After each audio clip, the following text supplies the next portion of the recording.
বরাক দর্পণ studio. নমস্কার দর্শক মন্ডলী, নিউজ বরাক দর্পণ স্টুডিও থেকে সবাইকে শুভ সন্ধ্যা। আজকের দেশ বিদেশের বেশ কয়েকটি গুরুত্বপূর্ণ খবর। রাজ্য সরকারি কর্মচারীদের জন্য সুখবর। রাজ্যে 8ম বেতন কমিশন গঠনের লক্ষ্যে অধিসূচনা জারি করা হয়েছে। 2016 সালে শেষবার বেতন কমিশন গঠন করা হয়েছিল। 10 বছর পর রাজ্যে পুনরায় বেতন কমিশন গঠিত হয়েছে। অবসরপ্রাপ্ত আইএস সুভাষ চন্দ্র দাসের সভাপতিত্বে এই পে কমিশন গঠন করা হয়। কমিশনের সদস্য হিসেবে থাকবেন পার্সোনেল বিভাগ ও অর্থ বিভাগের জ্যেষ্ঠ সচিব, আইন বিভাগের কমিশনার ও বিশেষ সচিবও থাকবেন কমিশনে। আমন্ত্রিত সদস্য হিসেবে থাকবেন গুয়াহাটি বিশ্ববিদ্যালয়ের রাতুল মহন্ত। মোট 18 মাসের মধ্যে কমিশন প্রতিবেদন জমা দেবে। রাজ্য সরকারের কর্মচারীদের বেতন বৃদ্ধি ও মানব সম্পদের যথাযথ ব্যবহারের বিষয়ে পরামর্শ দেবে কমিশন। দিল্লি থেকে গাজিয়াবাদ থেকে মিরাটে নমো ভারত রেলের দারুণ সূচনা। এটা দেশের পরিবহনে এক নতুন অধ্যায়। প্রধানমন্ত্রী নরেন্দ্র মোদীর ফ্ল্যাগ অফের পর নমো ভারত রেল পরিষেবার প্রথম দিনেই যাত্রী সংখ্যায় রেকর্ড করেছে। উদ্বোধনের দিনই 1 লক্ষেরও বেশি যাত্রী এই পরিষেবায় ভ্রমণ করেছেন বলে জানিয়েছেন রেল কর্মকর্তারা। নমো ভারত করিডোরের মোট দৈর্ঘ্য 82.15 কিলোমিটার, যার বড় অংশ এলিভেটেড।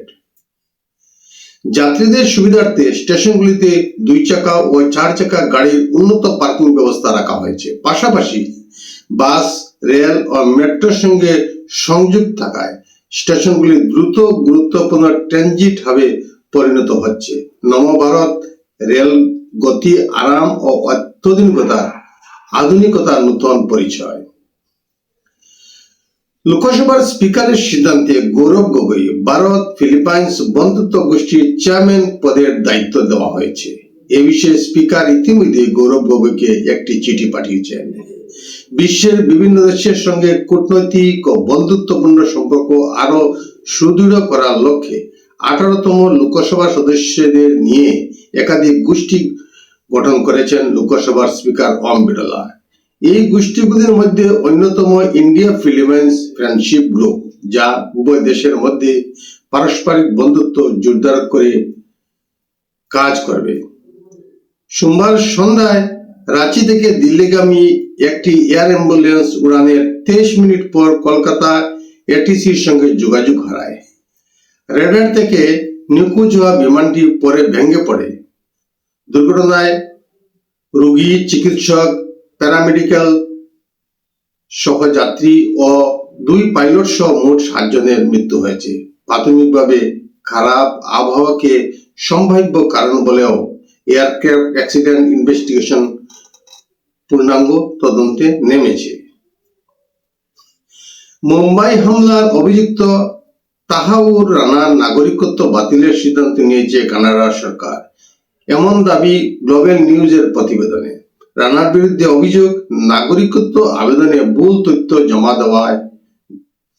65 বছর বয়সী পাক বংশোদ্ভূত রানা 2008 সালের মুম্বাই তাজ হামলার অন্যতম মূল চক্রী। বর্তমানে রানা দিল্লির তিহার জেলে বন্দী। গত এপ্রিলে আমেরিকা থেকে ভারতে প্রত্যার্পণের পর এনআইএ তাকে গ্রেপ্তার করে। প্রধানমন্ত্রী মার্ক কার্নের ভারত সফরের আগে সম্ভাব্য ঘোষণাকে কূটনৈতিকভাবে তাৎপর্য বলে মনে করা হচ্ছে। দিল্লিতে অনুষ্ঠিত কৃত্রিম মেধা সম্মেলনে জামা খুলে বিক্ষোভের ঘটনায় বড় পদক্ষেপ। যুব কংগ্রেসের সর্বভারতীয় সভাপতি উদয় ভানু চিবকে গ্রেপ্তার করেছে দিল্লি পুলিশ। সোমবার তিলকমার্গ থানায় প্রায় 15 ঘন্টা জিজ্ঞাসাবাদের পর মঙ্গলবার ভোরে তাকে আটক করা হয়। এই মামলায় মোট গ্রেপ্তার হয়ে কোনো 8 জন। মঙ্গলবার পাতিয়ালা হাউস কোর্টে পেশ করা হলে আদালত 4 দিনের পুলিশ হেফাজতের নির্দেশ দেয়। সম্মেলন চলাকালীন যুব কংগ্রেস কর্মীদের এই বিক্ষোভ নিয়ে আগেই কড়া পর্যবেক্ষণ করছিল আদালত। ঘটনায় রাজনৈতিক মহলের বিতর্ক তুঙ্গে।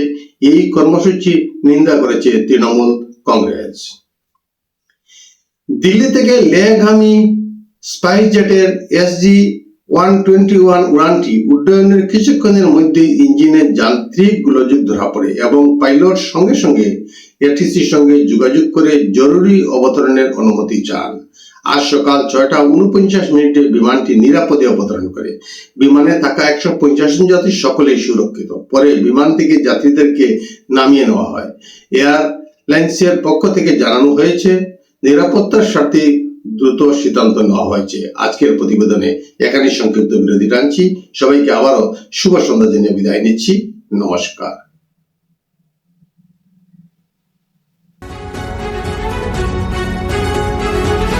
News Borak Darpan Studio